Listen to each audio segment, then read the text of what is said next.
Hi, this is Jimmy Johnson.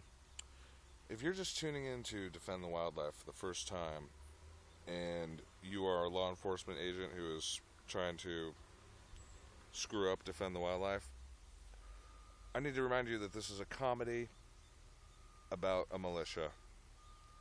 So everything that's said is fictional and no intent or actual harm is intended for any treasonous neocons who were guilty for putting nanothermite in the buildings of 9/11 and killing 3,000 people, starting a war that killed 500,000 Iraqis and killed 7,000 service members so that they could all have oil that you don't get to share profits in.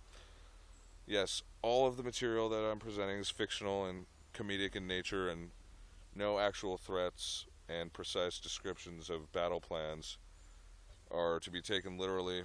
Any resemblance to real life is a big fucking coincidence. So fuck off and go back to masturbating with your donut.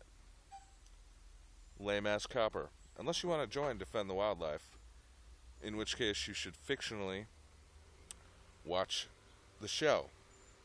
Come to your own conclusions and start a chapter in your town and contact me at a phone number that I will reveal later. So at this point, in order to organize the militia, disclaimer is over, by the way, back to fiction and comedy. In order to organize the militia, I'm going to not do anything because I'm not in charge. I am just the idea man. You are the point man. But if you would like to contact me and try to set me up because you're an undercover FBI agent or you work for the Department of Homeland Security, please do. I think that I've been contacted several times, but I'm highly paranoid and delusional. But I'm thinking about the last time someone talked to me about being a mercenary, and he basically asked me to come down to the dock and sign up for the ship of all the mercenaries who drink a lot and are soldiers of fortune, and I turned him down. I had been talking out loud about how I wanted to possibly join the dark side, and I was just like, fuck. You know, I got the invitation. And he was a cool guy, too. He was really nice. And, sometimes I feel like I should have tried it out.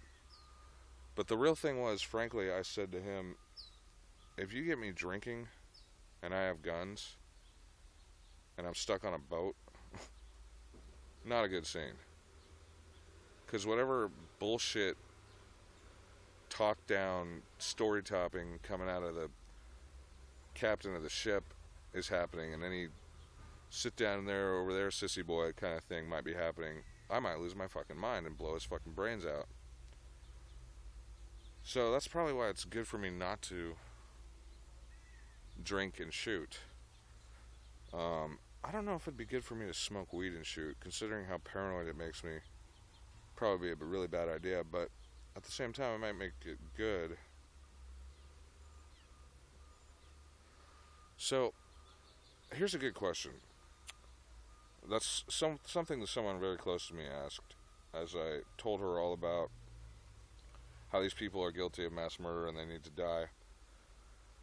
And I talked about how I was going to lead a revolution and I was going to take these fuckers out. She asked me after I told her all about this, well, are you sure you can kill them?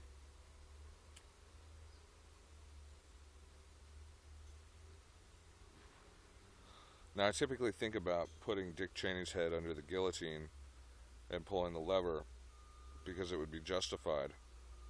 And I've thought it through, and I think of him looking up at me and going, now you get to rule it, bitch. And he's dead. But, I don't know. It'd be hard. I think I can make the pink mist happen in a few instances, like Karl Rove, for example. the bitch is an asshole. He walked away from We Are Changed like a little cunt, and then he got in the back seat of his limo and he's like sticking out his fucking tongue. And I mean, he's just a bastard. I mean, he's on record to have read Machiavelli, and he apparently is the source of the quote, "We are an empire now, we create our own reality." And I saw him butt scratching Arnold Schwarzenegger when he came to fucking California. And his grandfather was a Nazi. And he's basically known as the architect, so I don't know why I haven't suspected him of being the architect of 9/11. But at this point, I think he's a pansy little piece of shit, cherry, faggot, Hitler-Jugend, lederhosen wearing fat boy. And I think I'd like to shoot his fucking head off just for the fuck of it. Because he's fucking been admiring the war for too long.